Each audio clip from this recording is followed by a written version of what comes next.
Yeah. It's a check in the room. Got it. Thank you, Scott. Thanks.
The hearing will come to order, and I want to welcome each and every one of you to this hearing on how forced labor in China taints America's seafood supply chain.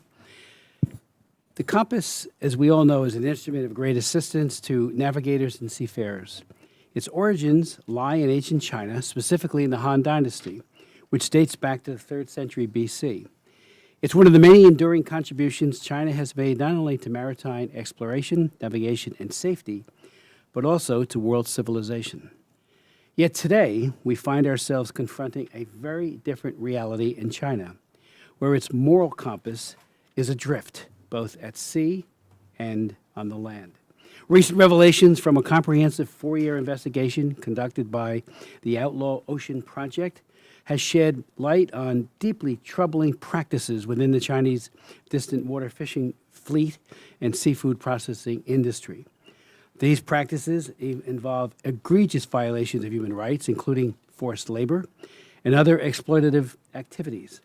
A 4-year investigation led brilliantly by Ian Urbina, who will testify to our commission today, found, for example, that, quote, almost half of the Chinese squid fleet, 357 of the 751 ships that they studied, were tied to human rights and environmental violations, and that over 100 Chinese squid ships engaged in illegal fishing, including trespassing into waters of other nations. On land, the investigation reveals a disconcerting pattern of PRC-based companies exploiting the forced labor of Uyghurs and North Koreans to process substantial quantities of seafood destined to the United States market. From fish sticks to calamari, these products infiltrate the supply chains of major restaurants, wholesalers, and even find their way into the meals served in American schools and military bases. Such actions directly contravene the Uyghur Forced Labor Prevention Act and the Countering American Adversaries Through Sanctions Acts, both of which strictly prohibit the importation of goods produced by forced labor into the United States market. It is evident that the People's Republic of China is not the sole party involved in these reprehensible practices. Governments, including our own, have been complicit, however unwittingly or wittingly, in the procurement of tainted seafood. Our panel of experts, and what a group of experts we have indeed before this commission today, will testify and emphasize the extent to which government procurement processes and policies have enabled these injustices.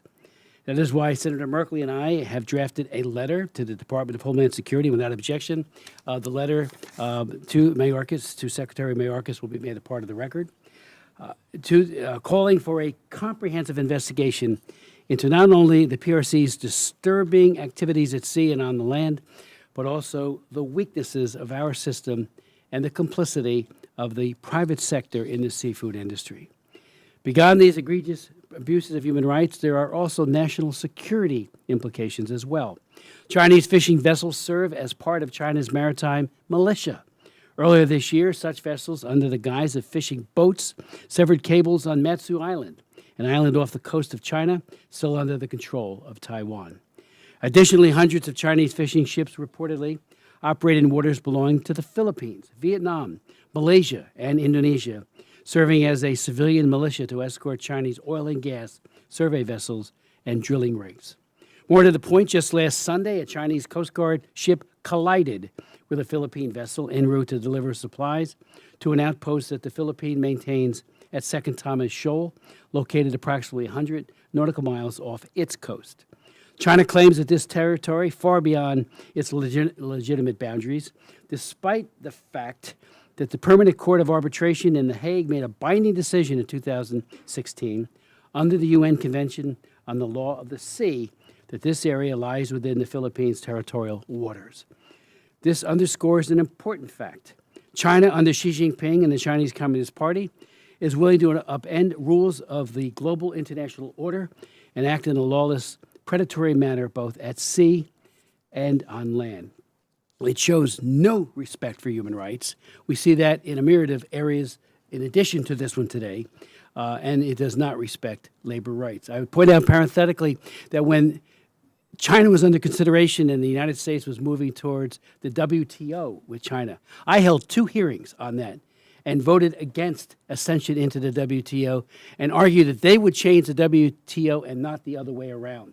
We were foolish, in my opinion, to think that somehow a rule-based organization like WTO would somehow mitigate their abuses. Instead, they exploit them, and they have not come under the banner of international law even a little bit. Thanks in large part, let me just say this, to the reporting of Ian and his team, and published in the New Yorker and elsewhere, the consciences of American businesses and government leaders are awakening. And certainly, we're trying to amplify that. We're trying to walk with you, Ian, and our other distinguished witnesses to try to make real and systemic reforms. Some are beginning to walk away from their abuse-tainted sourcing. This includes the supermarket chain Albertsons, as well as McDonald's Filet-O-Fish. Both have severed ties with the supplier implicated in Ian's reporting on forced labor practices. So there's already good things happening, but so much more needs to happen because of this landmark and historic human rights work. And we're seeing similar actions taken beyond the seafood industry. Over the summer, this commission, after a hearing on these issues of forced labor, the Wisconsin-based company, Milwaukee Tool, regarding allegations that the company had purchased gloves from a supplier that was utilizing forced prison labor to make those gloves. Milwaukee Tool took action to investigate its supply chain, and I and my distinguished staff met with them last week. They discovered multiple examples of counterfeit gloves originating in the PRC, bearing their brand name. Perhaps they were even made in a prison camp. Part of that lawless behavior I spoke of includes ubiquitous, unauthorized counterfeit goods. We know they proliferate all over China, and there needs to be far more done. It's not just the theft of intellectual property, it is the production of these counterfeit goods that flood our market, the European Union, and really the world market. The upshot is that the Milwaukee tool has cut ties with the glove manufacturer in question, and they are now moving that operation outside of China altogether. I am deeply encouraged that the company has taken these positive steps, and it is yet another example of an American company responding constructively to reports of human rights abuses in the PRC. It is now as I think all of you know, this is not just a bicameral House-Senate, bipartisan, Democrat and Republican. It also includes the executive branch, and we are really privileged to have with us Thea Lee, who I've known for decades. When she worked for the AFL-CIO, she was just a one-woman force fighting against labor human rights abuses, and now she is the Deputy Undersecretary for ILABs, and I just want to thank her for her leadership and yield to her for any comments you might want to make. Thank you so much, Chairman Smith. And good morning, everybody. It is a great pleasure to be here this morning with all of you, and I would like to thank you and your staff, Chairman Smith, for the courtesy extended to me to come and to speak early in order to accommodate my travel schedule later this morning. So this is my first hearing as a commissioner representing the executive branch, and I want to thank you for your leadership of the Commission in promoting human rights in China and for exposing the government's corrupt practices that fall way short of universally recognized human rights and international labor standards. I would also like to thank the witnesses for being here today, and I look forward to your testimonies. I want to recognize the contributions made by the Commission staff for conducting research, producing reports, and organizing hearings such as today's. Exposing the abusive labor practices in fishing is of critical importance, as those abuses impact America's seafood supply chain, global supply chains, and community livelihoods around the world. This industry sits at the intersection of key Biden administration priorities: human and worker rights, environmental protection, food safety, and national security. It is clear that we are at a moment where further urgent action is needed to achieve a whole-of-government approach to address egregious abuse of worker rights in the seafood industry. In 2022, President Biden signed the historic National Security Memorandum on combating illegal, unreported, and unregulated fishing and associated labor abuses. As shown in the recent annual report, the U.S. government has taken actions to sanction human rights abusers and provide tools that help protect fishers from exploitation. At the Bureau of International Labor Affairs, known as ILAB, an agency within the Department of Labor, our job is to advocate for worker rights around the world. We engage with our interagency and multilateral partners to fully leverage U.S. enforcement mechanisms and trade frameworks to prevent tainted seafood from reaching U.S. shores. We are pushing for better governance, including of crew labor rights on the high seas, and we are seeking to improve labor inspections on vessels and in seafood processing. I think folks know we publish and maintain a list of goods produced with child labor or forced labor based on our evidence-based research. We have documented child labor or forced labor in the production of fish, dried fish, shellfish, and shrimp in 20 countries, including China. Our Comply Chain and Better Trade tool apps serve as useful resources for workers' protection and the private sector's due diligence process. We have also dedicated more than $20 million in project funding to address labor exploitation in the fishing and seafood sectors globally.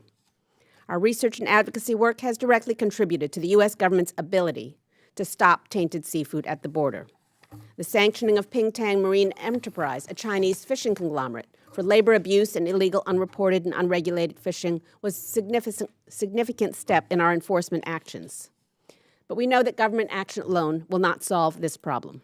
We need more reliable information, effective policy and enforcement actions, and transparency and accountability in global supply chains.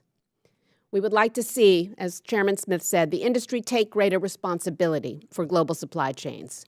We need more effective tools to strengthen penalties and to deny market access to actors that tolerate labor exploitation. Chair Smith, while the challenges remain daunting, progress is possible.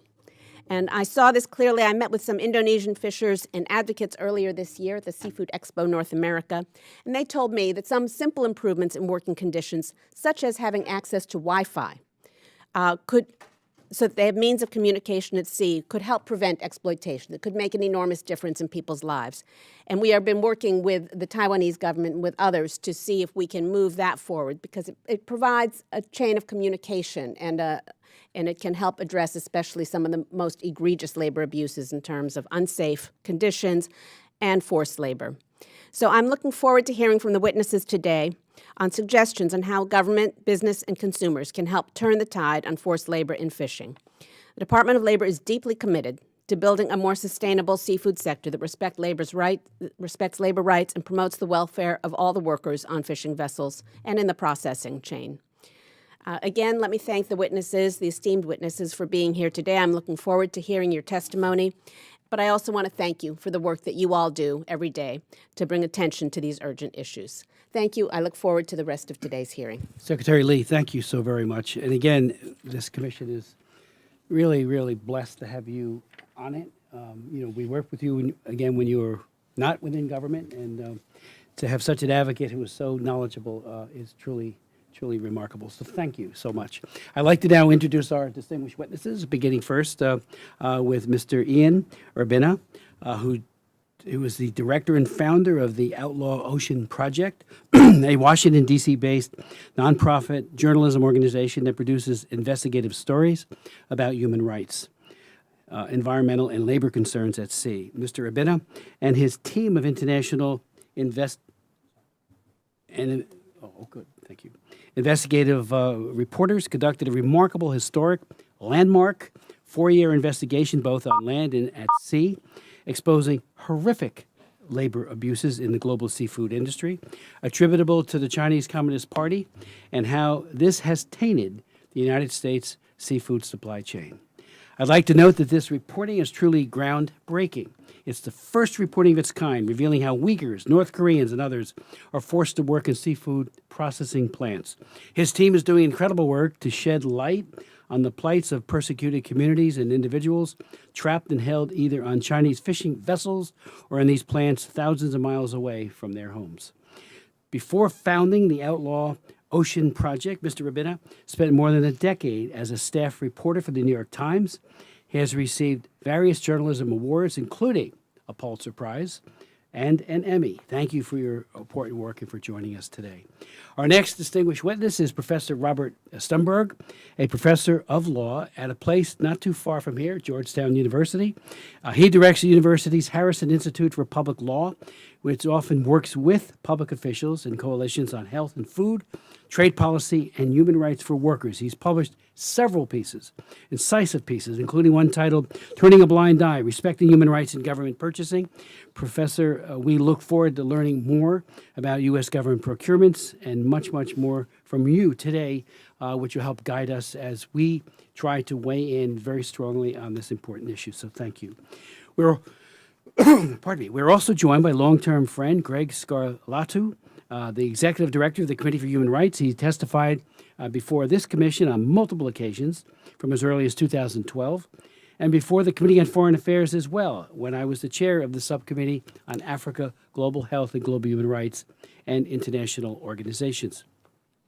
Mr. Scarlatu brings a wealth of knowledge on the plight of North Koreans, including extensive insights on North Korean forced labor in both China and in Russia. Many of us who have met him before are so impressed with his work, and that's why we couldn't wait to have him back here today to give us his counsel and insight. Finally, I'd like to welcome Sally Yozel, the Director of Environmental Security Program at the Stimson Center, where she leads a team that conducts research and develops global security strategies to combat illegal, unreported, and unregulated fishing, put an end to forced labor and human rights abuses in the seafood industry, and work to increase transparency throughout the seafood supply chain. While this is her first time as a witness before this commission, and it won't be the last, she is not a stranger to Congress. As a matter of fact, she testified not too long ago before the House Natural Resources Committee to discuss full seafood traceability and how to stop Russian seafood or Putin's pollack from entering our borders. I fully agree with her views that American consumers do not and should not buy seafood caught illegally or linked to labor human rights abuses. And again, thank you for your landmark work as well. We are joined, of course, by our very distinguished co-chair, Senator Merkley, and yield to him such time as he may consume. Thank you very much, Mr. Chairman, for convening this hearing, which builds on several hearings this commission has held on topics such as the implementation of the Uyghur Forced Labor Prevention Act, the plight of North Korean refugees in China, the aggressive long arm of the Chinese government, and the importance of holding American corporations to account when they are complicit in human rights abuses. I'm going to suggest that I put the balance of my statement in the record, given the limited time that you have to be here and the desire to get right to the testimony. I'd rather we jump right in. Thank you, Senator Merkley, co-chair. Mr. Urbieta.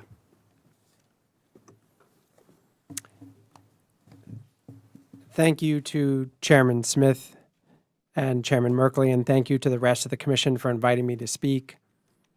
I'll briefly talk about a 4-year investigation that my news organization, the Outlaw Ocean Project, conducted in collaboration with The New Yorker, focused on China's role in human rights and environmental concerns tied to the world's seafood supply chain.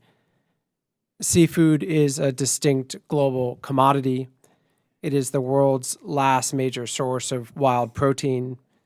It is the largest globally traded food commodity by value. Seafood is also harder to track than many other products. It is typically harvested offshore, often on the high seas, where there's limited national jurisdiction and little enforcement of what few murky rules exist. Labor spot checks on ships at sea are rare. These workplaces stay in constant motion. Deckhands are often undocumented. They tend to come from poorer nations. Their access to political capital and legal recourse in the form, say, of lawyers, advocates, journalists, or unions is minimal. And between bait and plate, there are an inordinate number of handoffs of this product. It goes from fishing ship to refrigeration ship to port to processor to cold storage to exporter to U.S. importer to distributor or food service company, and then finally to restaurant, grocery store, or public food pantry, military base, or public school. These many handoffs make it tougher to trace the true origin of the catch and to ensure that there is no forced labor or other environmental crimes in the supply chain. Worse still, the few auditing entities that exist, what certification regimes that have emerged in the private sector, whether they focus on environmental or labor concerns, do a very poor job even at identifying and countering such crimes in these supply chains. China plays a unique role. It is the undisputed superpower of seafood because its distant water fishing fleet, which is to say there's vessels in foreign or international waters, is vastly bigger than that of any other country. So too is China's processing capacity. Even seafood caught by U.S. flagged ships in our own waters is often shipped to China to be cleaned, cut, and packaged before being sent back to American consumers. China matters, and was the focus of our investigation, not just because it is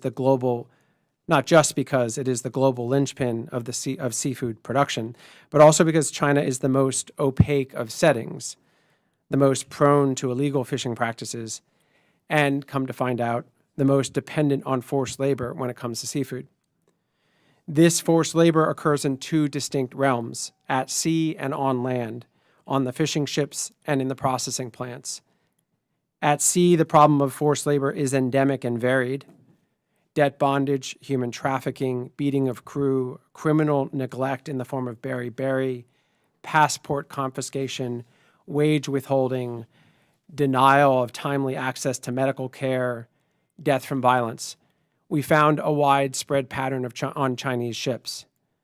The investigation revealed that almost half of the Chinese fleet, 357 of 751 ships we studied, were tied to human rights or environmental violations.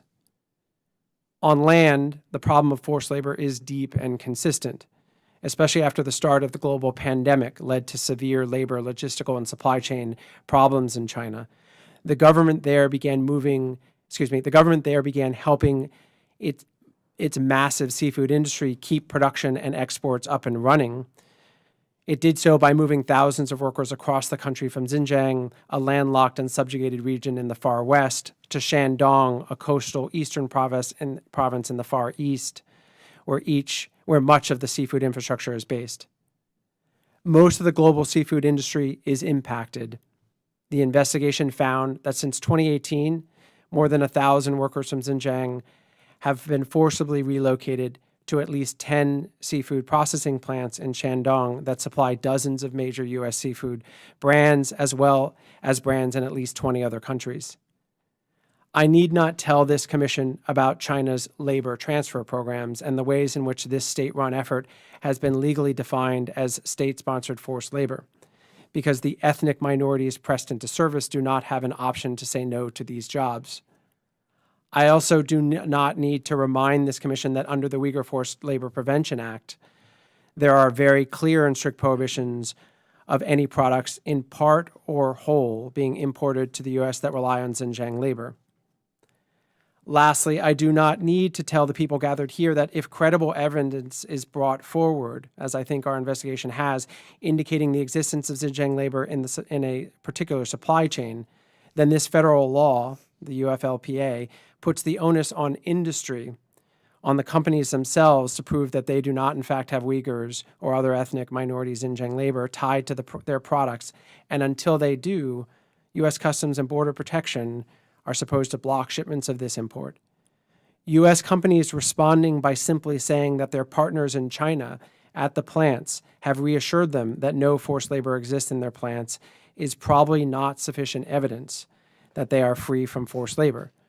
Similarly, relying on social or marine auditing firms that inspected these plants, but by their own admission were not actually looking for the presence of Xinjiang workers, is also not sufficient evidence that they are free from forced labor.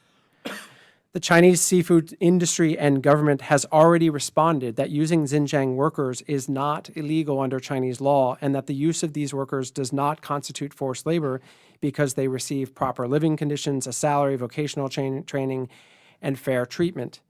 But U.S. seafood companies need to understand that this misses the point.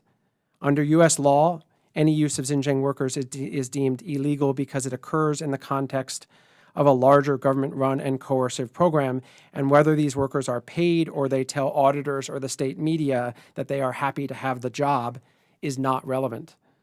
Think here for comparison of the use of child laborers in other countries, which may be legal or defined distinctly in those nations, but regardless of their laws, it is not legal for those products to come into the U.S. As an aside, I will mention that I'm intentionally refraining for the time being from discussing additional set of processing plants in China that our investigation found tied to U.S. seafood importers and that rely on another form of state-sponsored forced labor, namely North Korean workers.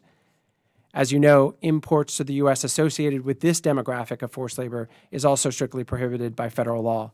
We will soon publish more findings about this topic. But for now, I will humbly encourage the public to take a deep look at the broken nature of labor auditing of the seafood industry and why seafood companies have been allowed for too long to operate in a place where they have culpable deniability, because to operate there, they have to agree to not look too hard at thorny issues like human rights. In fairness to the industry, the world was not previously aware of how much Xinjiang labor had tainted the global seafood supply chain. The world was also not aware of how pervasive forced labor on Chinese fishing ships existed as well. That moment has now passed. We now see that hundreds of seafood companies are tied to these Chinese ships and these Chinese factories. The question is, what will industry and government do about it? The laws on the matter, at least in the U.S., are pretty clear. The issue is whether they will be enforced. Thank you for your time today. Thank you very much, Mr. Rubina, for that. I'd like to now recognize Mr. Stumberg. Good morning, and thank you for this opportunity to talk about 4 questions, if I can talk that fast.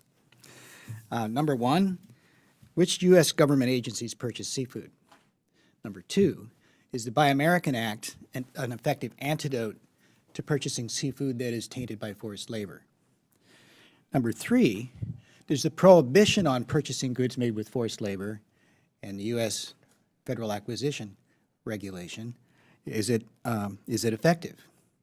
And number 4, what's on the to-do list for fixing any gaps in these other laws? I've given you a relatively technical to-do list, which we certainly will not cover in today's conversation, but I'm happy to respond to any questions you might have about it, either right now or later on in today's conversation. Which agencies? It's a relatively small world in the context of seafood. U.S. Department of Agriculture and the Defense Department far surpass the other agencies that purchase seafood, including the Federal Bureau of Prisons, the Department of Justice, Veterans Administration, and others. Ian's team identified about $200 million over a 5-year period, which is certainly a conservative estimate, but that's a very solid baseline number, which could easily be double or triple or quadruple of that if only better data were available. It's interesting when you look at who these agencies buy from. USDA, Agriculture, buys from companies that are themselves importers, and 3 companies stand out. Almost all the purchasing for commodity programs is from 3 importers. Defense, on the other hand, buys from companies that are the 2 largest food service distributors in the United States, U.S. Foods and Cisco. They, in turn, buy from the importers. But what makes that interesting is 2 facts. Fact 1, these 2 largest distribution companies are enormous. Cisco, for example, has $68 billion in annual revenues. Compare that to a couple $1 million in federal contracting. It's just a blip on the scale of their revenue scheme. But there's an opportunity by focusing on procurement, that tiny percentage is the tail that might wag the dog, because the same company is also obligated to comply with the Tariff Act and its broad prohibition on any imports tainted by forced labor. So you see the connection between the federal acquisition regulation and government purchasing on the one hand, and the Tariff Act, which is the foundation for the Uyghur Forced Labor Prevention Act. So when Ian's team asked USDA to comment on his reporting, he got a very interesting answer, which was, A, we're obligated to buy American only, both U.S. caught fish and U.S. processed fish, in terms of our purchasing, and B, it's audited by NOAA, and they said they do on-site audits. So let me just briefly talk about that, and I'll probably run out of time before we get into the technical details. The Federal Acquisition Regulation has 3 exceptions to Buy American. One of them is if the supply isn't available. The second is if the domestic prices are unreasonable, with a litmus test of 20% compared to foreign prices. And the third is goods that are intended for resale, i.e., not for public feeding programs like the National School Lunch Program, but rather for resale in a military commissary or a government cafeteria. So there's 3 exceptions, and you have to ask them the question, if the USDA's answer is that we're audited for all of our domestic processing, if they've already opted out of the Buy American Act, there's no foreign source to be audited. So they presented kind of a catch-22 on their own answer to the question that Ian proposed. And so it's not that they're wrong. I presume that most of their purchasing probably does comply with the Buy American Act, and yet is there enough of a loophole here, legally authorized under the Federal Acquisition Regulation, for them to buy based on these exceptions? Let's think about auditing for a second. They say they do on-site auditing, but what's the site? Audits are often typically based in companies' corporate headquarters. They say they do on-site audit for processing, but again, the headquarters of an audit of a processing company may be different from the actual facility of the company. And so it raises as many questions as it answers in terms of whether the answer that Ian got is actually a clear explanation of the way they do business. And then, of course, there's a possibility that they do perfectly comply with Buy American. These are big companies. And so they could make sure that they are segregating their sources for U.S. government contracts, while on the other hand, for all of their other customers, practically every major grocery chain in the United States and most institutional purchasers, governments, universities, that huge market, it's those guys whom they are sourcing in Chinese processing facilities that used forced labor. So that's possible too, but then it reveals the need for a more comprehensive strategy for transparency, which simply does not exist. So I'm pretty much at the end of my time. That's the big picture. What's on the to-do list? I'll give you the broad categories. And we can talk about details if you're interested either today or later. Number one, plug the gaps in the federal acquisition regulation. The exceptions that I told you about With new law or through any kind of administrative action, or both? could be either. Okay. So every piece of the FAR, the Federal Acquisition Regulation, can be traced back to an act of Congress. If you try to amend the FAR, you have to go through an elaborate rulemaking process under a council that's chaired by the Office of Management and Budget, which is where progressive regulations go to get sick and die. On the other hand, Congress isn't exactly a model of democratic efficiencies these days either, but everything can be traced back to laws such as the Trafficking Victims Protection Act, which is the law that contains the prohibition on importing goods made with forced labor, and the UFPLA, which is not synced with procurement at all.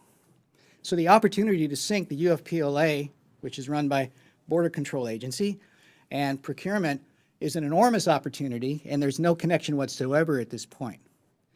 And I should just say in passing that it's common for government agencies of this scale, particularly when dealing with new laws like the UFPLA, compared to old laws that are underlying the procurement rules, not to be connected to each other. I mean, 9/11 was the story of agencies not connecting to each other. So we all have learned a very painful lesson that agencies tend not to. The U.S. government does not have a strategy for monitoring or policing its procurement government-wide. The UFPLA contains the DNA, if I may say, for a government-wide strategy that's narrowly focused on Xinjiang-sourced goods. There are interesting concepts and inventions in the UFPLA and in CPB's implementation of it. You could take that DNA and extract it and plug it into the procurement system, and you would end up with something that looks like a SWAT team of lawyers, auditors, and guys that like to wear sweatsuits and jump on boats and, chase around the ocean and do real investigative and, work on behalf of the American people. That could be a model for how that works. The United States government doesn't have it, and only some smaller progressive governments around the world do. Swedish counties, for example, have pooled their resources for that kind of SWAT team to support all of their counties, which do most of the purchasing for governments in that country. Another example is that there are about 900 universities and government entities in Europe that have pooled their resources for electronics purchasing, which are also subject to forced labor, much of it from China. So for that industry, they pool their resources through a monitoring entity called Electronics Watch. Electronics Watch, in turn, is based on the model of the Worker Rights Consortium. So there are models out there that the U.S. government could learn from, could incorporate into a strategy. There is no strategy. There should be. What better place to start with seafood as a test case to build that strategy around and then expand it to other sectors? Thank you so much. I'm going to have to leave for a few moments. We have a vote going on the speakers talking about dysfunction. Speakers race, so I will go vote and then come right back. But obviously, you're in great hands with Co-Chair Berkeley. Well, thank you very much for your testimony, and we'll just proceed. Chairman Smith and Chairman Markley, thank you for inviting me to testify this morning. Deputy Undersecretary Lee, it's an honor to meet you this morning. The official dispatch of North Korean workers to China's seafood processing plants is a breach of applicable UN Security Council sanctions, international human rights instruments, and most importantly, our own CAATSA. Mindful of CAATSA provisions relating to sanctions for forced labor and slavery overseas of North Koreans, my organization, HRNK, has conducted a preliminary investigation into whether the working conditions these workers face are subject to Section 302B of the North Korea Sanctions and Policy Enhancement Act of 2016. We further endeavor to identify Chinese entities that employ North Korean laborers with the aim of determining if such entities and individuals in charge meet the criteria under Section 111 of the Trafficking Victims Protection Act of 2000. Until their repatriation began on August 23rd or the 29th, there were thousands of North Korean workers officially dispatched to Chinese seafood processing factories. In many cases, these workers processed seafood imported from North Korea. The importation of seafood processed by North Korean workers in China, seafood exported from North Korea to China, or a combination of both into the United States would constitute a blatant violation of CAATSA. 3 major seafood processing companies have historically employed North Korean labor and have exported their products to the United States. Witnesses mentioned the presence of at least 3 seafood processing factories that employ North Korean workers in Donggang, Dandong City. North Korean seafood exported to China from Najin port is primarily transported overland by vehicles through Chinese customs. It is then distributed and sold in China's Yanbian Korean Autonomous Prefecture, Liaoning province, or flown into inland cities including Beijing. Seafood processed in Huncheon is exported as frozen or dried food to the United States, Europe, Japan, and other countries.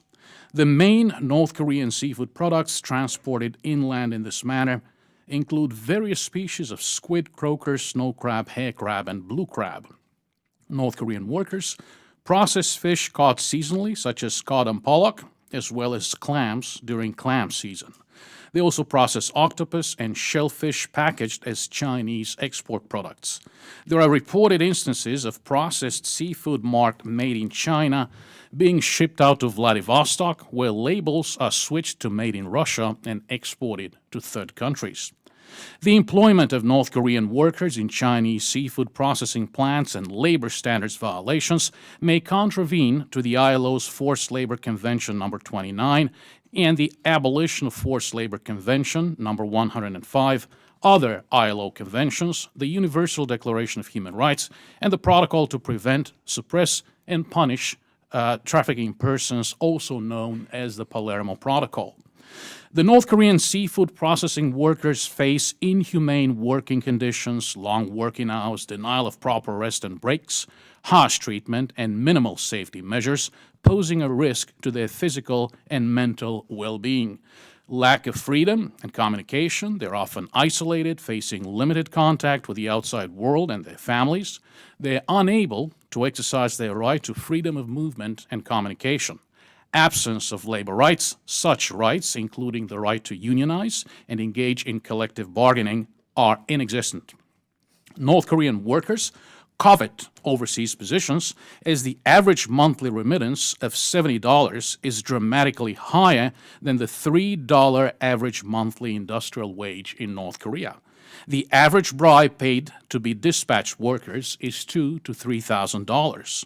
The workers must borrow the funds from moneylenders and paid back with interest.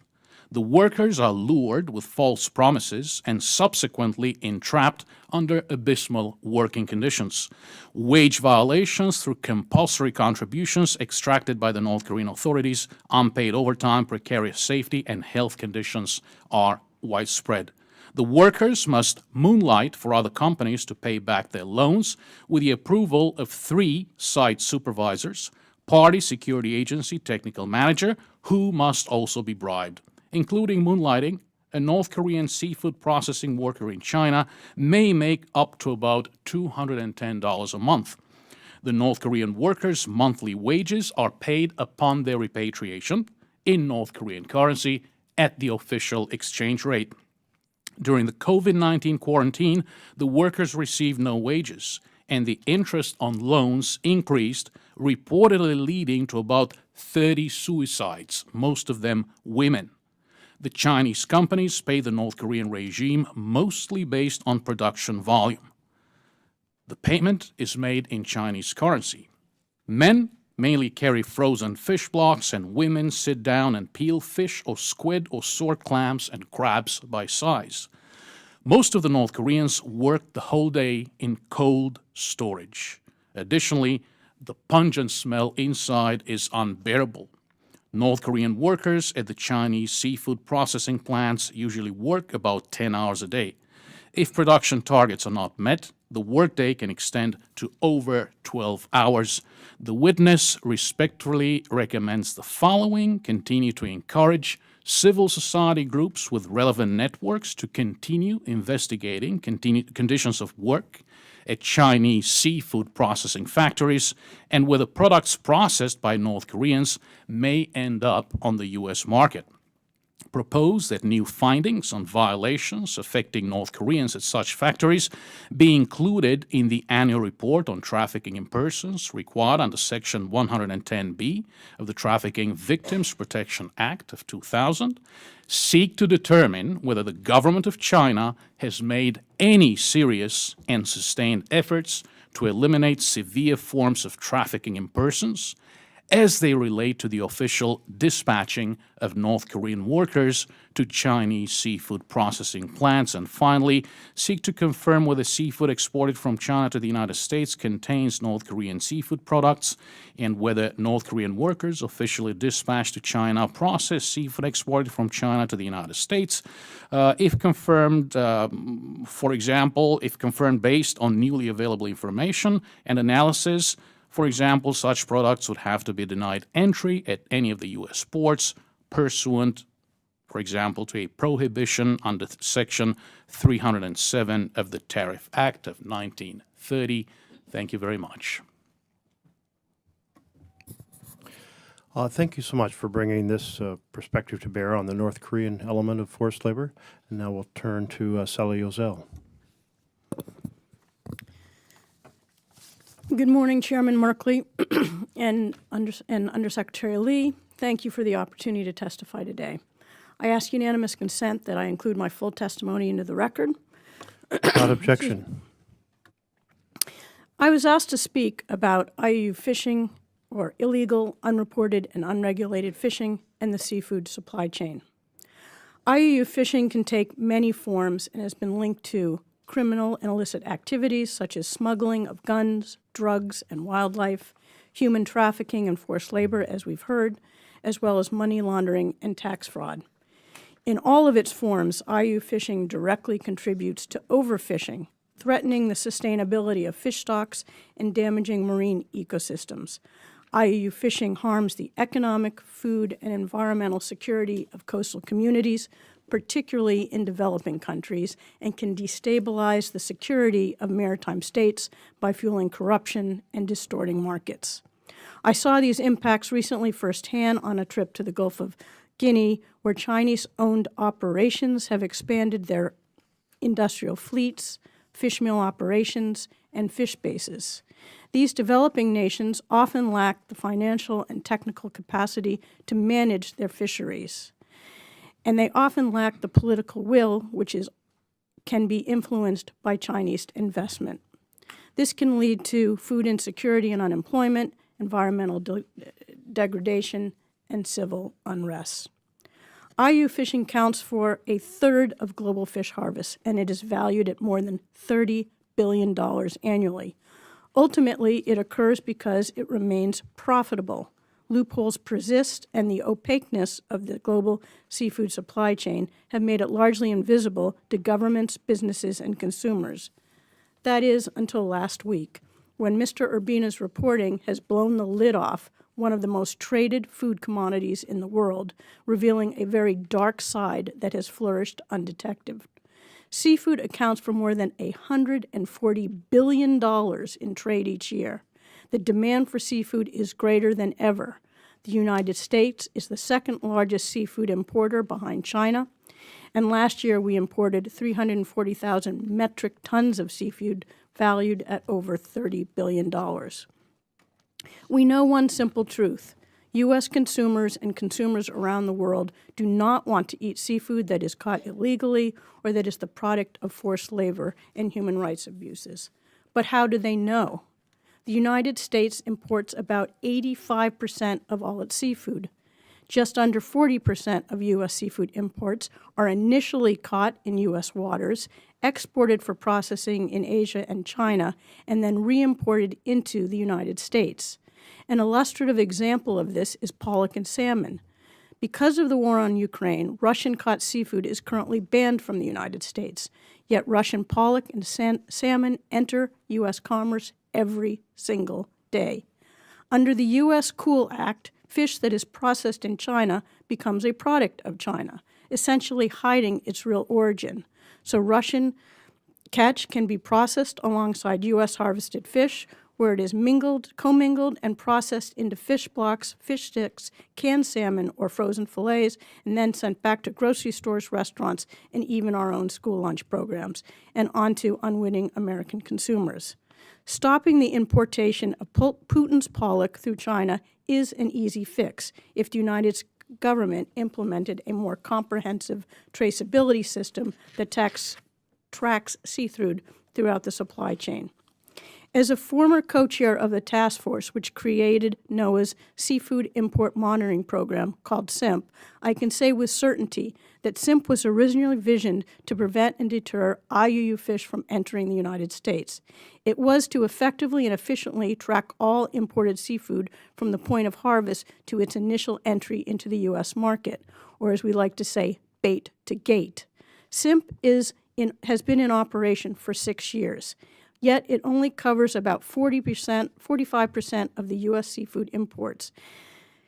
But it does not cover several high-risk species, including pollock, salmon, blue swimming crab, squid, and haddock.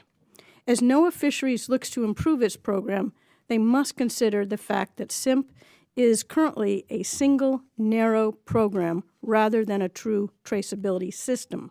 It is siloed from other relevant monitoring programs and hamstrung by its reliance on a paper-based framework.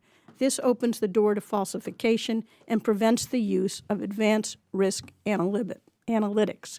Globally, the United States, Japan, and the European Union all have traceability programs, and when you combine all three, they make up more than 60% of the international seafood market.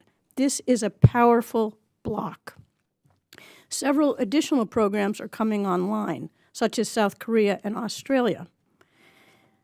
And all of these countries are looking to the United States as its global leader.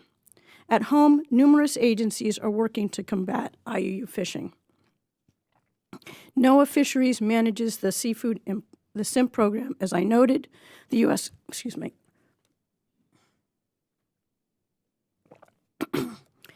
The U.S.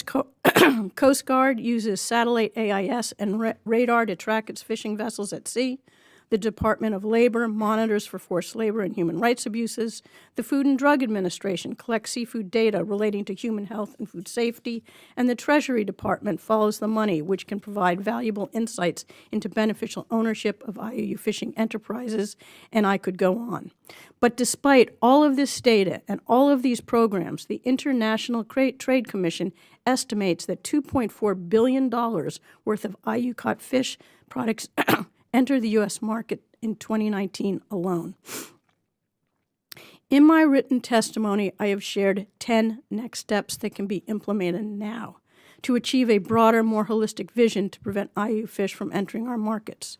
To summarize just a few, let me say that we need a full functioning traceability system that is, one, standardized, expand the seafood import monitoring program, and work with other countries to develop a consistent global list of high-risk species. Streamlined, move to a full digitized traceability system that will support the use of risk-based analytics and reduce the burden on industry. And we have to get rid of the paper. In today's world, how many billion-dollar industries lack digitization and rely on paper-based records? Third, synchronize. The U.S. should widen its aperture to what is considered risky behavior. First, NOAA Fisheries should follow through on its work to amend the definition of IUU fishing to include forced labor in the seafood supply chain, and work across federal agencies to consider other risks linked to vessel histories, ownership information, and land and sea-based processing, transshipment, and ports. IUU fishing is a global problem that requires global solutions. The United States government has the opportunity and the responsibility to ensure more transparency and to chart a path forward that moves the seafood supply chain out of the shadows. Thank you for your time, and I'm happy to answer any questions.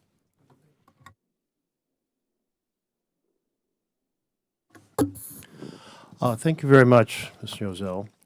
I'm going to note that there are submissions for the record, and these are from these individuals.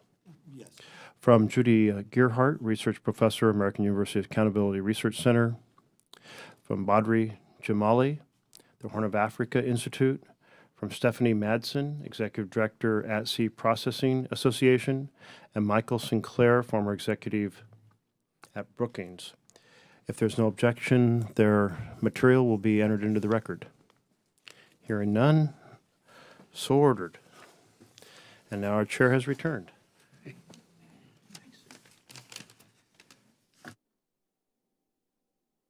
Is everything fixed? No, we'll have another vote in 15 or 20 minutes. Thank you.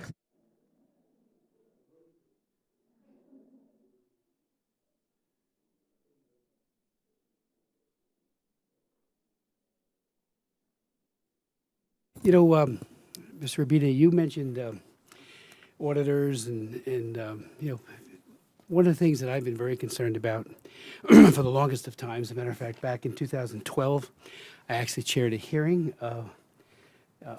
on this commission, and pointed out that, you know, the ability of anybody to say anything of worth to an auditor when potentially there are people who will snitch on them, especially within the company, or even Chinese Communist Party security apparatus or types. Well, that's not the one. The audit hearing that we had made it clear that we focused on Apple and some of the other big companies, and that the auditors would go in, they'd talk to 6 people, they'd say, oh, they met them separately, you know, separately with recording devices going, and they said everything's just fine. And I'm wondering if that's been your experience. You know, our government, unfortunately, is too willing to accept that. They say, oh, they got a clean bill of health by auditing company X, Y, or Z. Many of them are foreign-based. They're not like Price Waterhouse. They're coming out of Europe and the UK. And I think it's a sham, frankly. You know, maybe there's some good people involved, but the process is a sham because you're going to get a Potemkin village almost every time. And I wonder what your thoughts might be on that. You mentioned, Mr. Stumberg, about NOAA. We're in a big fight with NOAA on issues relating to ocean wind. I'm leading the effort in my state because they and others, including BOEM, have been absolutely AWOL in terms of doing their due diligence about the impact of radars and the fish kill that we're seeing with whales. But, you know, reasonable men can disagree with that, but it's the radars is overwhelming. We will be blinded if these 3,400 size of the Chrysler building ocean wind turbines go off the New Jersey, New York coast. And yet NOAA has been no help. I've been shocked and dismayed by it. And I'm wondering if you might want to speak to, you know, how valid their work is on this. And then the issue that and Senator Merkley and I, in our letter yesterday to Secretary Mayorkas, bottom line, we believe the situation needs a robust and coordinated response across all federal levels, including DOD. What has been the response from USDA, DOD, which procures so much of this fish for our troops and for the commissaries? I have a commissary in my district, joint base is in my district. I've been to it many times, you know, with others. I don't use it, but I go there when I do base tours. And there they are, around the rack, all this different fish products, which normally would be great. But if it's, as it is, sourced through human rights abuse, we got a problem. So I'm just wondering what their initial responses have been. Has there been a response? Because we're going to push really hard. I don't care who's in the White House. You know, we want no complicity in human rights abuse. So whoever comes in next, might be the same, it might be Biden again. It just has to change. There's got to be an aggressiveness there that has been sorely lacking. Thanks for the Yes. questions. On the issue of auditing, I would just sort of maybe pull up to altitude and take a big bird's eye view on it and first start by saying it's important to think of seafood in the way that it's distinct from other products, and remember that there are these two distinct universes where seafood is coming from and processing through. And so when we think about the auditing system and you think about the two universes, the at sea and the on land, it's important to ask, okay, what do the audits look like at sea versus on land? And the at sea audits are non-existent. So when it comes to labor. And that's a huge problem that's easily overlooked because it's the toughest problem to solve. Spot checks on ships and conditions on ships are really a big challenge. So that's one dichotomy I'd put forward. The second one is the question of what kinds of audits we're talking about. Are these marine audits or social audits? So marine audits are largely environmental in focus. They're focused on IUU concerns and these matters. And the private sector has more of an infrastructure for marine audits. They're flawed, deeply flawed, the marine audits, but they exist at least. How to check on the attempted traceability of where the fish is coming from, what gear is being used, what ships, et cetera. When it comes to social audits in the seafood space, there's far less infrastructure. And there are some firms that are doing these social audits, meaning checking on labor issues, but only on processing plants. So that's a second dichotomy I think is important to bear in mind. The next one is China. Audits in the rest of the world versus audits in China. That's another dichotomy to really not forget about. If you're going to operate in China, you got to play by their rules. And the U.S. Business Committee knows that. So do NGOs who are now working there. And those rules are pretty problematic. You can't ask certain questions. You can't say certain things. And so auditing firms and U.S. companies that are operating there know full well when they go in that they can't stay there unless they play by those rules. So there is a bit of a sham in having labor audits through private firms in China because there's this whispered sense that they're not really going to do what even weak auditing is supposed to do. And then the last layer I would go to is whether social audits, labor-focused audits on land in China are even looking for the right things and doing them in the right way. Are they even asking whether or looking for Xinjiang workers? What we found is the answer is no. They were not fluent on the issue of the problem of Xinjiang workers, and they were not looking in the right way for that issue. And then also, are they doing them in a credible way? In other words, are they calling ahead and saying, we're going to show up on Tuesday to check your plant? That's not a real audit because they know to clean things up because the auditor's coming on Tuesday. So these are the layers of questions I'd ask of auditing. And for the most part, the answers we got in our investigation were not hopeful ones. At that hearing in 2012, I just would point out that Thea Lee was one of our distinguished witnesses at that, speaking on behalf of the AFL-CIO. But we had Lee Kwang, and I just say this because I think it says volumes, who's the executive director of China Labor Watch, and he said, according to very conservative estimates, some 30,000 plants, over 100,000 audits are conducted for over 30,000 plants. The multinationals would then, more often than not, bribe the auditing companies by giving them like $3,000 or so to avoid making the investment, to make the improvements, and to really bring forward the information. So one, people are chilled from telling you what is actually going on. But secondly, auditors, and this hearing was in relation to things like what Apple was doing with its workforce in China. So, big question flag when we hear about audits. In terms of the response of DOD, for example, or any of the government agencies, I know your historic research is new, but what has been the react? Are they saying, let's meet with you, let's begin plotting out, and Mr. Stumberg, I'm doing a rewrite of my original law. I'm the author of the Trafficking Victims Protection Act of 2000, and we have a reauthorization that we're working on. It'll be marked up, we believe, at the next Foreign Affairs Committee meeting.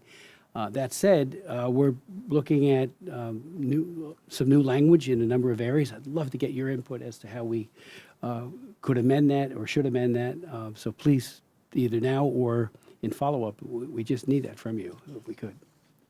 That sounds like bait. I'll take it. Thank you. I appreciate that.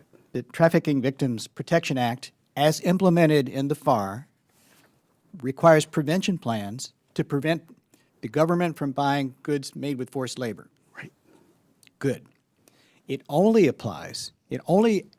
authorizes prevention plans for services performed overseas, not goods purchased by agencies, and explicitly not goods that are commercial off-the-shelf items, so-called COTS items, or otherwise known as canned fish. So, yes, there are prevention measures in the Trafficking Victims Protection Act, but no, they don't cover any of the products we've talked about here today. And for the overseas services, what they have in mind is commissary services for military bases and embassies overseas, not importation of goods produced overseas or processed overseas. So there's a complete disconnect in the Trafficking Victims Protection Act as relates to the FAR, because a good thing, the FAR has imported those provisions in its rules for federal agencies to purchase by, unlike there's no connection in the Uyghur Act. So the agencies that are doing the procurement should follow the precedent set for trafficking victims by importing from the Uyghur Act some of its standards. But right now, what they would be importing is a flawed model that relates only to services, not products. Does that make sense? It does. And And we the can follow threshold up is with you on very the high, text. yeah. Deeply appreciate it, because we're doing it right now. Right. So thank you. Finally, Mr. Sculla, in your testimony, you stated all North Korean workers in Chinese seafood plants who were detained during COVID-19 were recently repatriated. I understand that some of them had to stay longer than 3 years due to lockdown during the pandemic. Does that mean they will be reprimanded for staying longer in a foreign land and then contracted 3 years, even though it was out of their control? Sir, so basically we're dealing with two categories of North Koreans. The ones who are there without government approval. China claims that they're illegal economic migrants. They're arrested, punished, and forcibly repatriated to North Korea, where they face a credible fear of persecution. Workers have normally been okay for as long as they follow the instructions of their three site supervisors, the State Security Department fellow, the site technical supervisor, and the party representative, the Korean Workers' Party representative. So they go back home, and for about 3 years, they're under the surveillance of their Gestapo, Stasi, basically, the Ministry of State Security, and then they're okay. However, in this particular case, they overstayed their contracts. Most of them still moved around in groups. Their humanitarian situation was dire. There were no contracts. There was no money at their work sites.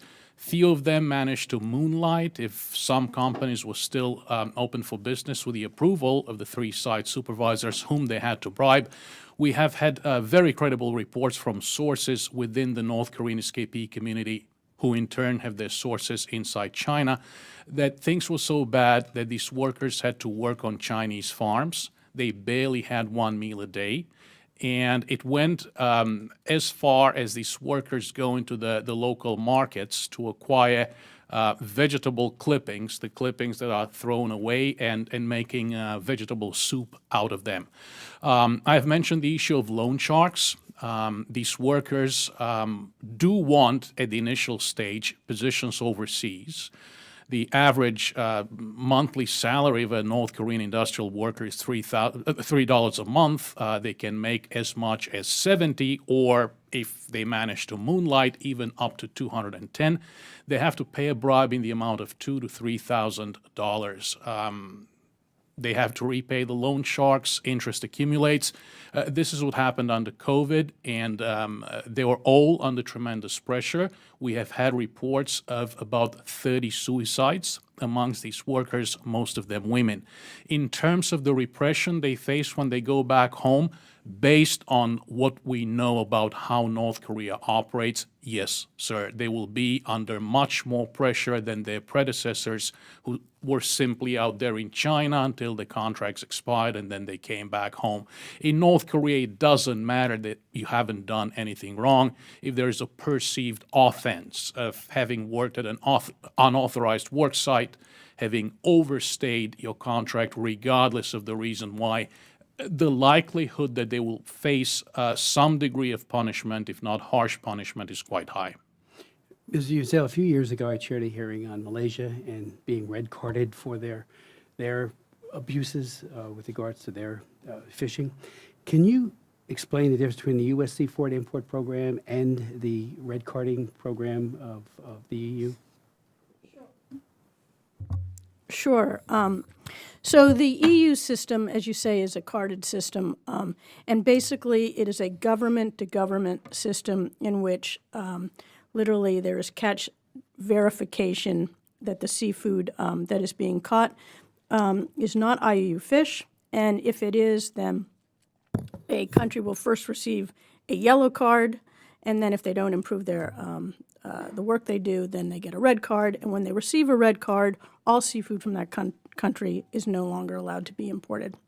On the other hand, the U.S. system, the SIMP program, is it's the industry that is required to determine if seafood is the seafood caught is being IUU or not, and it is not government to government. Information is then passed through, and NOAA then determines, based on the information it receives from the brokers, whether or not the seafood is IUU fish or not.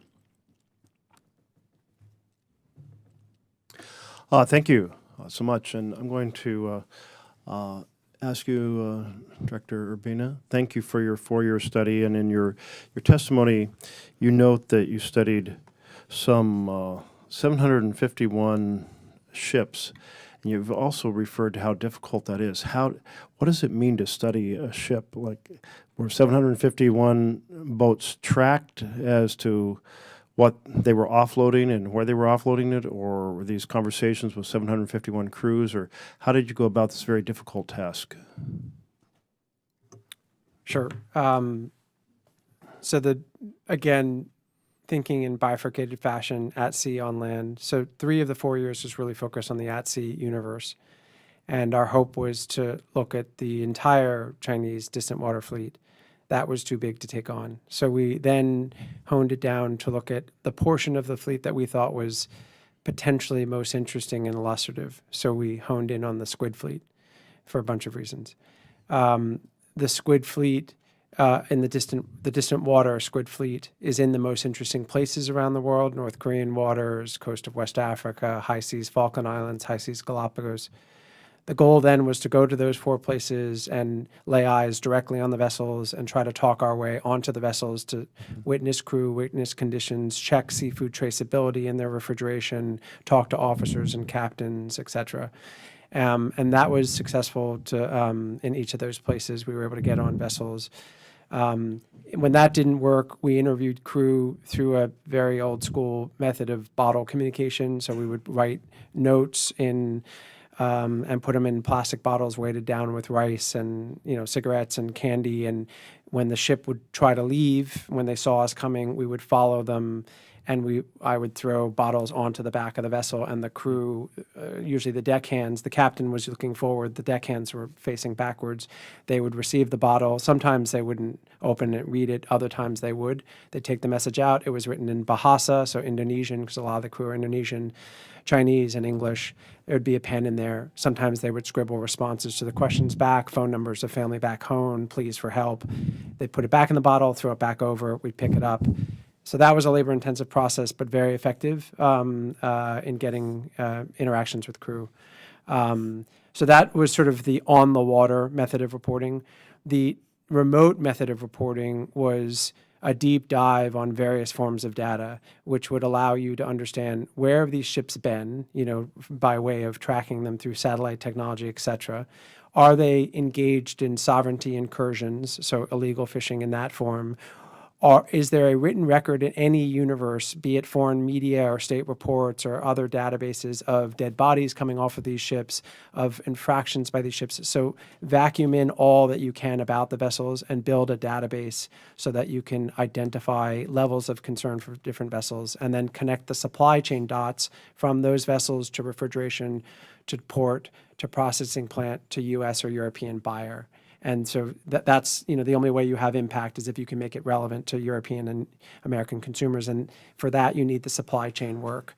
You can just talk about a bad thing happening on a vessel, but no one's going to care unless they realize they're tied. So that was the on-water investigation. The on-land investigation was a whole different, kettle of fish, if you will. And that took a lot of, and this was done by the investigative team at my organization, mining of media reports and cell phone footage by workers from within processing plants, OSI, open source intelligence, to see what you can lay eyes on. That Chinese TikTok, there's a lot of footage of workers chronicling their labor transfer from Xinjiang to Shandong. Here I am on the plane, here I'm arriving at my factory, here I am working, here I am seeing the ocean for the first time. So we mined all of that material to connect the dots to actually figure out how many workers were actually in these plants. And then also a lot of companies have newsletters, which are very candid. Mega parent companies of the seafood processing plants talk very openly about how appreciative they are of the Chinese government helping them fill their labor shortage by transferring workers. And so we mined that material as well, and a number of other materials to build a grid of knowledge about what are the plants that are using Uyghur workers.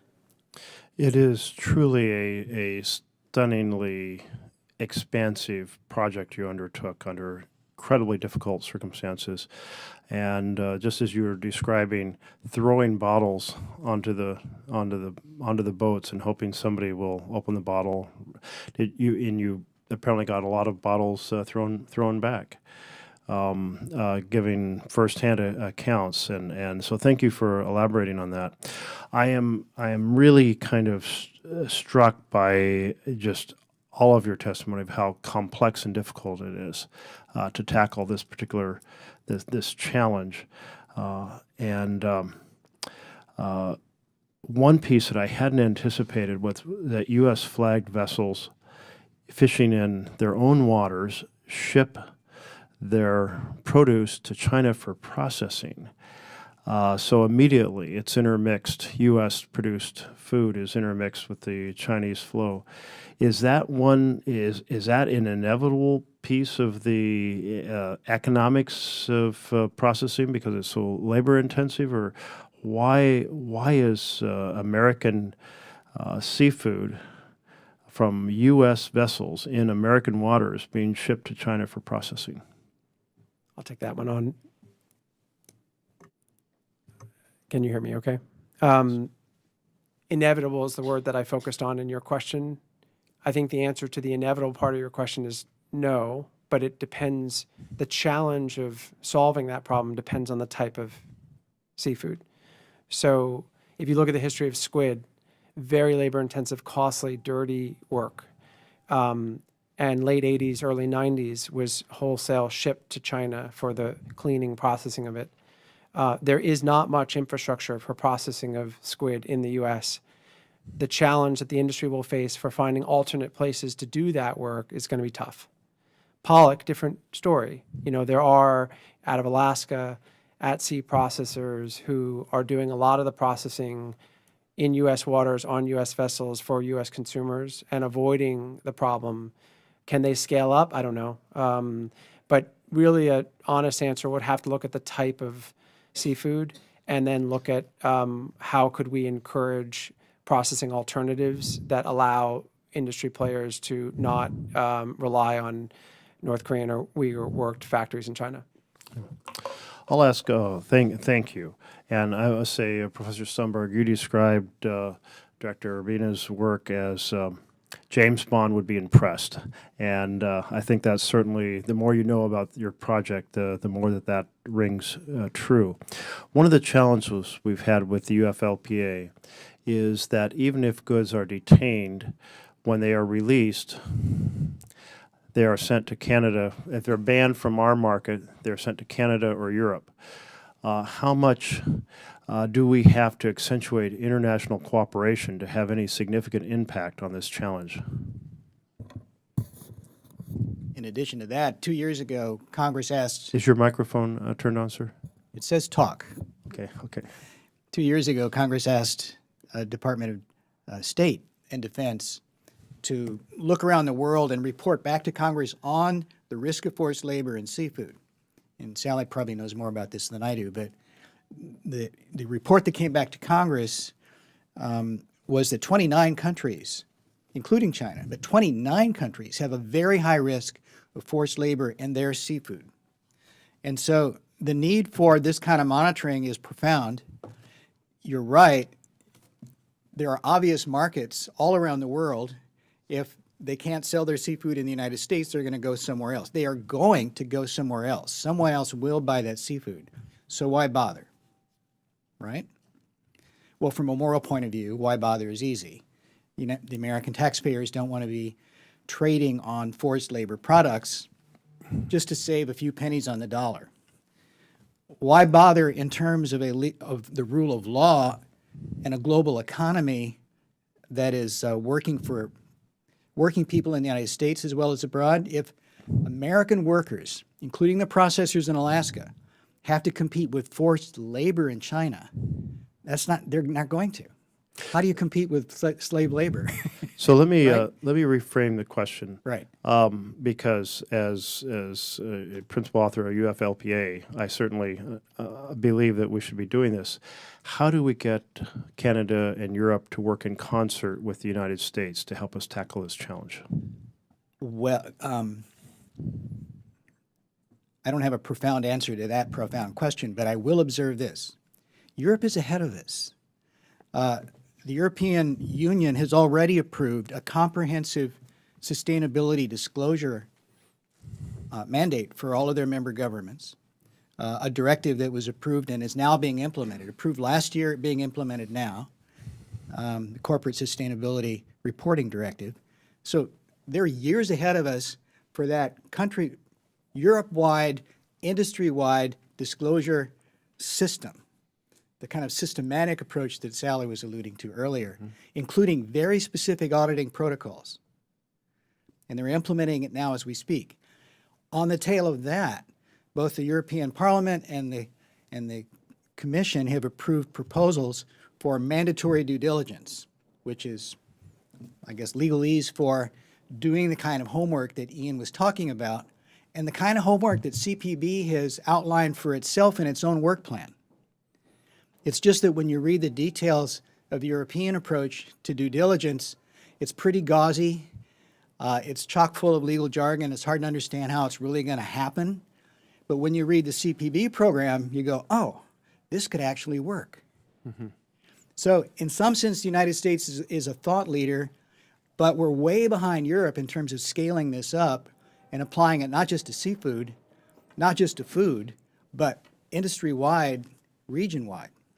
So getting in sync with what the Europeans are doing, learning from the way they're scaling up this kind of corporate accountability, understanding that companies are going to have to comply with these EU directives, and they're going to be preoccupied with that for a decade or more while the Americans are futzing around with vessel by vessel withhold orders. You know, we're not on the same page, and the Europeans are really making us look like we're in the 20th century still. So that's a quickie answer to your question. Thank you. Ms. Lee. Thank you, Chair Merkley. And I think you could feel I was getting interested in this answer, because this is part of what I spend a lot of my time doing, is trying to think about how do we cooperate better with other countries? How do we cooperate better within the United States government? Because we actually have some very powerful tools, and I think you all have mentioned several of them. And I don't think we're using them to the full extent that we need to or could do that. So I guess one quick thing with respect to Canada is that in our most recent USMCA trinational meeting, Mexico and Canada, under the USMCA, committed to also institute a forced labor import ban, and they don't know how to do it. So they are. We brought some of our Customs and Border Protection folks, and we are going through ongoing technical exchanges to help to see how far we can go in terms of sharing information that would make that more effective, because the Canadians and the Mexicans and even the Canadian and Mexican businesses said to us, we don't want to get all the forced labor import rejects that come from the United States. That's not good for our own competitive atmosphere. But and Professor Stumberg, I don't totally agree with you in terms of the European Union versus the United States. I think our tools are amazing. The Uyghur Forced Labor Prevention Act, the rebuttable presumption, which gets around some of the issues that Ian raised, that we don't have to prove or get access to China because we know China doesn't give access. They don't give access to auditors. But I think we're at the very beginning of learning how to implement those. And one of the things that I've also been doing in the G7 and the G20 is trying to figure out how we can take the very best of what the European Union is doing and what the United States has. A lot of other countries are very jealous of a forced labor import ban, in whole or in part, because if we were able to enforce the Tariff Act of 1930, the Uyghur Forced Labor Prevention Act, the North Korean sanctions, it would be massively powerful. We can't really do it all of a sudden. But I also think that the point that you raised, Professor Stumberg, about the integration of U.S. government procurement with the trade measures, the import ban and the Uyghur Forced Labor Prevention Act, is exactly next. So I know that wasn't really a question, but the question is for each of you, and thank you so much for your testimony, for your work. One thing, if you could, with respect to enforcement, because I'm in the executive branch. I don't know how long it'll take Congress to enforce better and stronger laws. I know we need them, but I think that there's so much that can be done. What would be your number one ask of the U.S. government in terms of strengthening enforcement of existing laws? So if each of the witnesses wouldn't mind, I would love to hear from you.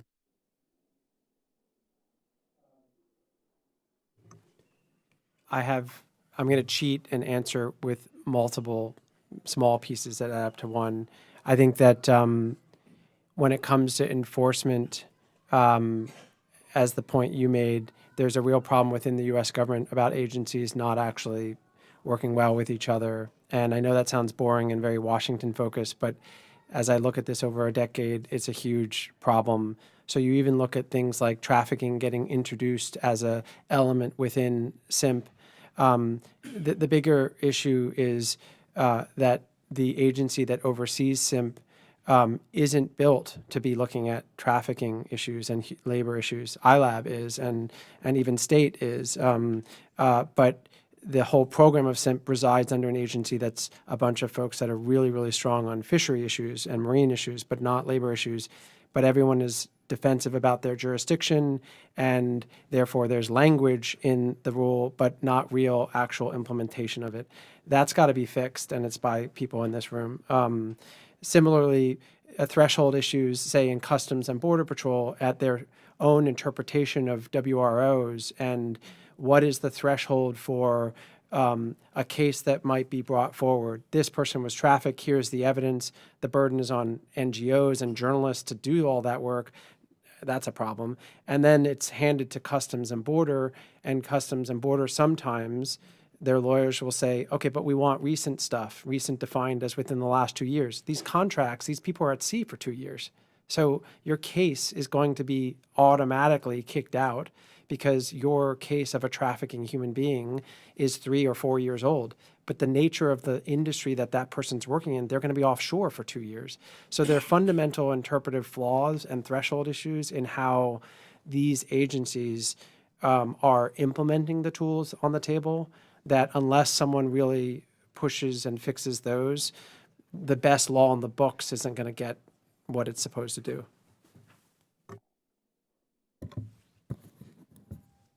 First, a note about SIMP. As Sally explained, SIMP was built to cover environmentally illegal fishing. It was not built to cover human rights illegal fishing, nor does it cover any of the commercially valuable fish that the USDA and the Department of Defense purchases. If you just applied SIMP to what the U.S. government buys, that would be a big leap forward. And while you're at it, collect what relevant labor rights information you can. I'm not trying to pitch SIMP as the right place to have a human rights strategy, but it could be a very valuable tool if expanded as a coalition of 9 civil society organization recommended back in March. They did a really good report led by the World Wildlife Fund and 7 other groups. 2 other ideas. First of all, implement the Uyghur Forced Labor Prevention Act. What do I mean by that? It's now been a year and a half since the work plan hit the pavement, right? Have some empathy for CPB. In response to their initial list of 20 known entities that have direct connections to Xinjiang province, they've been flooded with thousands of pieces of evidence about other entities. An entity could be anything from a vessel to U.S. foods. Thousands. So how do they process that? They have yet to come out with a rule or a guideline on how they're going to make decisions about how and when to add more entities to the list. But so far they've gone from 20 to 27, and that's it. So I have empathy for them considering the workload, but it's been a year and a half, and at least they need a strategy for telling the rest of us, this is how we're going to sift through all this evidence. And you can say the same about the, I think what they're at up to now 5 high priority categories where they're focusing enforcement. I'd make the pitch that Ian is, giving them an invitation to add seafood next, simply based on his reporting alone. My God, this is such a valuable contribution, and he's done their work for them. And not only that, if I can say one more thing, when I read the CPB work plan published a year and a half ago, I was like, this is amazing. I couldn't believe that this was from a U.S. government bureaucracy because it was so forward-looking. They were talking, and I assume they're working on this now, using artificial intelligence and the various computer databases, the very ones that Ian used, to intentionally sift through and pull out all the data that he's presented in his reporting. CPB implies that they want to be able to do the same damn thing with AI. Now, I don't know squat about AI, but I have a feeling that that's probably possible. So could Ian's work be a picture of what the future looks like at CPB? I hope so. Probably everything except, putting on your jumpsuit, hopping on a skiff, and chasing down people on the high seas. I don't expect CPB to do that. But we have to leave something for Ian and his grandchildren to do. It's all about the jumpsuit.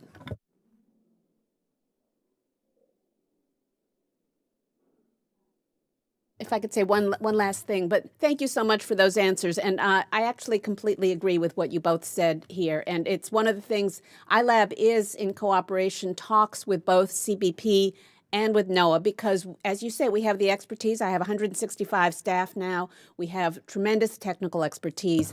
And so we're doing some staff exchanges, we're doing some contracting, and we really do want, and we're in very deep conversation with NOAA about SIMP and ways that we think it could be strengthened and improved and the definitions and so on. So I think that's really important. And with respect to the Uyghur Forced Labor Prevention Act, I sit on the FLEDF, the Forced Labor Enforcement Task Force, and in fact, I co-chair the entity subcommittee. So I will tell you that we are trying as hard as we can. It's been very slow going. It's been frustrating, I think, to all of us. But, trying to figure out, what can withstand legal challenge, what can be as robust as possible. But I share your frustration with the slowness of the process. But I will tell you that we are really trying to use those tools that Congress gave us as effectively as we can. And I apologize, I'm going to have to leave for catch a plane. But thank you again to all of you for your work. If I could just hop in for a minute, please. I want to just note that you had asked what could be done, 1 or 2 things. I think number one thing that we've been waiting for quite some time is for NOAA to add labor and human rights abuses to the definition of IUU fishing. It's been they said they would a while ago, and they have backed off of that. In addition, I think it's really important. We recently interviewed several federal agencies and said, what do you need to do better at your job? Your agency, as well as others, all said sharing data and information. NOAA collects significant amount of information through its SNP program, but it does not share it, as well as you and other agencies collect a lot of information that NOAA could use, but they haven't asked for it. So we really need to open that aperture and understand all that we can about risky flags, risky vessels, risky ports, and I could go on.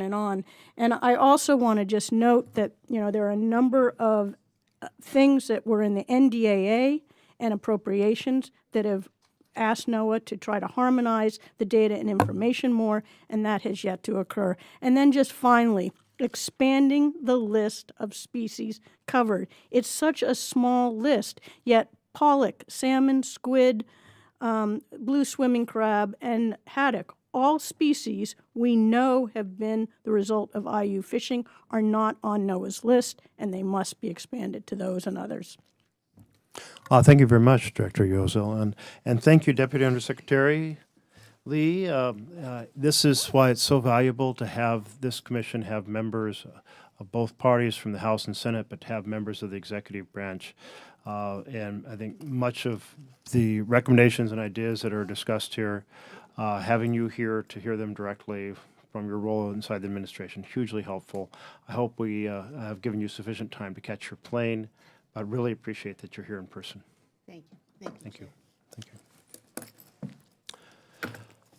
So I'm going to raise some questions provided by others, starting with one from Congresswoman Wexton, who would like to have been here. And her question is for you, Mr. Urbina. And she asks, currently most Americans focus on where their fish is caught. For example, is it caught in Alaska or is it caught in Norway? Not about where they are processed, as in China or Russia Far East, and by whom. How do we make the complex supply chain more transparent so importers in the U.S. seafood industry understand that they are not violating the Uyghur Forced Labor Prevention Act and countering America's adversaries through Sanctions Act? Yeah, I think seafood, again, is distinct from, tomatoes or cotton or computer chips in that it traverses these two universes. And so one big thing that has to happen intellectually in the public space is we need to not be talking about seafood as a marine issue, but be talking about seafood as a product that crosses land as well. And so I think, that's one big step. So environmental groups, Oceana, for example, or Greenpeace or Sea Shepherd or whatever, need to be really working more closely with Human Rights Watch and lawmakers who are focused on land issues more than they are now. Number two, I think the infrastructure that exists for the private sector to monitor and trace its supply chain also has to evolve a lot, and hopefully this will be a poke in that direction, in that they can no longer, I think, simply put forward that they're MSC certified or that they've been, sort of accredited as a good steward by a private entity, and therefore they're sort of part of the ocean conservation team. That's not enough anymore. I think there has to be much more involvement by seafood companies in the on-land labor issues. And then lastly, I think Sally, really said it best. The definitional change in IUU to incorporate sea slavery or human rights issues is one big step. And then building on, as Bob and Sally have both said, SIMP, a flawed tool, but the one that's probably the most developed on the table. Building on SIMP, expanding it, redefining it, getting more agencies involved in it, is at least what I hear from experts is probably the best step for trying to get the supply chain of this product more under control. Thank you. Thank you very much. And Chair Smith would like a little bit more of information regarding how has China reacted to the reporting about forced labor in their seafood industry? I'll answer that. So with a wall of silence, I mean, if you think of three big players that you would expect to respond to this reporting, one would be the market players, so seafood companies in Europe and the US. The second would be government players, meaning this government. And the third would be China. The history of the last 2 years of engaging with market players, and we put all of our interactions with all 300 companies up on our website, has been largely a wall of silence. Most of the big companies refuse to engage. A couple of exceptions engaged. Lund's is one example where these are companies that didn't agree, didn't like what we were telling them, but were willing to converse and knew they were on record the whole time and pushed back at times, but were very open and trying to figure out how to fix these things. But the vast majority of market players did not. And I think that's a big problem because those who don't engage end up getting very little journalistic light on them because there's just this wall of silence from them. And those who do engage end up getting a lot more spotlight on them, even though they took the high road. In terms of the Chinese government, there has been a couple of comments coming out of the Overseas Fisheries Agency Association, essentially calling the story and the reporting fabricated. But there's something interesting in that response, which is, and this is something I think the public in the West needs to be mindful of, they elide definitions. So they are quick to point out, under our own laws, nothing illegal is happening here. This is not forced labor. These people are paid a wage. They're given vocational training and happy to have these jobs. That is, and it's all true, and it's all coming from the Chinese government, but it's irrelevant. And I think, luckily, the U.S. media and companies are understanding that that's irrelevant because of the category that is child labor, or prison labor, or North Korean labor, or Uyghur labor. That's point one. There have been market reactions since the reporting. So big companies have already begun severing ties to major factories in China. And so that's having clear financial repercussions in China. But that's about what we've seen. Thank you. You know, as we're talking about this, I was thinking about a whole different piece of this forced labor, which is the west coast of Africa. And my daughter worked with children who were basically sold into the fishing industry, and the ships are like anchored under the old slave castles. So it's like a very dramatic ancient slavery, new slavery, but all of that seafood is domestic consumption, so it doesn't enter into the supply chains in the way that we're talking about here. And I've read reports of other slave labor in other parts of the Pacific, in which again it's mostly for domestic, but this is an area where the supply chains affecting the U.S. we have perhaps more leverage if we can solve the complexity and bring all the forces to bear.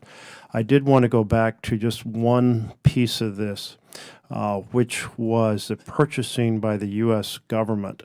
And I believe that was noted, and I'm not sure which of you raised this, but the three exceptions, that was your testimony, Mr. Stumberg, that the U.S. government, the exceptions include domestic supply is unavailable, domestic prices are too high, or it's intended for resale. So you're saying that essentially the U.S. government will purchase non-American seafood if it's in one of those three exceptions, and that this ties into the possibility of purchasing seafood from China that has been produced essentially by slave labor. Do I have that correct? You do. If I Okay. could illustrate one of those exceptions. If it's not available, for example, first of all, what does that mean? It's not available as a U.S. caught seafood, or that it's simply not available in terms of processing in the United States. So the rule itself is vague. It's open on that point, but then it goes on to say that, well, let me just leave it at that because it gets very technical at that point. In terms of the price reasonableness, it's a 20% range, right? So comparing U.S. processing to any low-wage country, where do you get into a 20% range? I don't empirically understand or know what that looks like, but when you add the prospect of forced labor in that low-wage country, you can imagine how it gets to the point where it's not inevitable, but until someone says, no, you can't use forced labor, the price advantage may well be such that unwittingly the U.S. standard for what's a reasonable price encourages, incentivizes processors to go elsewhere in order to compete with the U.S. government. That third category, that it's intended for resale, why would the U.S. government be purchasing these supplies, non-American supplies, for resale? To help stock commissaries and to provide the raw goods for other contractors who are running cafeterias for U.S. government facilities, that kind of thing. And I mention it only because it's very explicit in the regulation. So they've thought about it. And finally, I want to turn to you, Mr. Scarlatoe, for bringing the North Korean aspect to bear. And you noted the enormous stress in which individuals may be excited about being able to leave North Korea for higher wages, but the North Korean government takes 90% of the wages, and the wages perhaps aren't paid until they are returned until they return to North Korea, what might be many years, and that meanwhile the interest is accumulating on the money they borrowed to pay the bribe to get on that trip to begin with.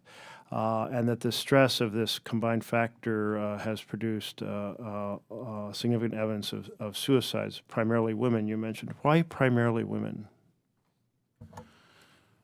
In both categories, that of North Koreans who cross the border without government approval, and in some industries where North Koreans are dispatched officially by the government, depending on the industry, women represent a higher proportion than men. In the case of refugees, about 80%. In the case of the workers, if we're talking, and again, it's industry-based, restaurant workers, textile workers, they're mostly women. At the seafood processing plants, there are particular tasks that are assigned to women, peeling the seafood, measuring the seafood, and of course they have to spend time within those terrible working conditions in the refrigerated cold rooms, a very harsh environment. They have to experience the pungent smell. These are jobs that North Korean workers take up. Chinese workers would not take up these jobs because the working conditions are so terrible. It is very likely that women are more affected by both the physical and the psychological toll that these working conditions take on them. Some of them happen to be married women, to have left families behind, and the stress of not only having to live under these working conditions, but also to be unable to repay those loans and interest takes a very heavy toll on them. There is no proper health care provided, and of course there is no mental health care provided, none whatsoever, to these North Korean These workers. suicides are happening while on foreign labor or after return to North Korea? We had reports that these suicides happen in China while they were still unable to return home. And the loans have to be repaid after one returns to North Korea? They continue paying them once they're dispatched to China, in this case as seafood processing workers. Of course, the $70 a month that they receive from the North Korean regime, not in dollars, but in North Korean currency when they return, is not enough to cover the debt and the interest, and thus they have to moonlight and do odd jobs, of course, with the approval of their site supervisors. Unless they do that, this would be perceived as great wrongdoing and they would be punished. Mm-hmm. Touched on a lot of different pieces of a complex puzzle. Thank you each for bringing your perspectives and knowledge and experience to bear. Do we have closing comments that need to be read into the record? I think we can if there are supplemental materials that, by close of business Friday, people can submit. If there's any supplemental materials or questions from members of the commission, please submit them by end of day on Friday. And if we do have additional questions to send to you all, please respond as promptly as possible so we can get those into the record. Again, thank you very much for your testimony and your work on very significant human right challenge. One that this commission is determined to highlight and to develop as much as possible legislative strategies to increase our ability to improve those conditions. Thank you, and this hearing is adjourned. Thank you.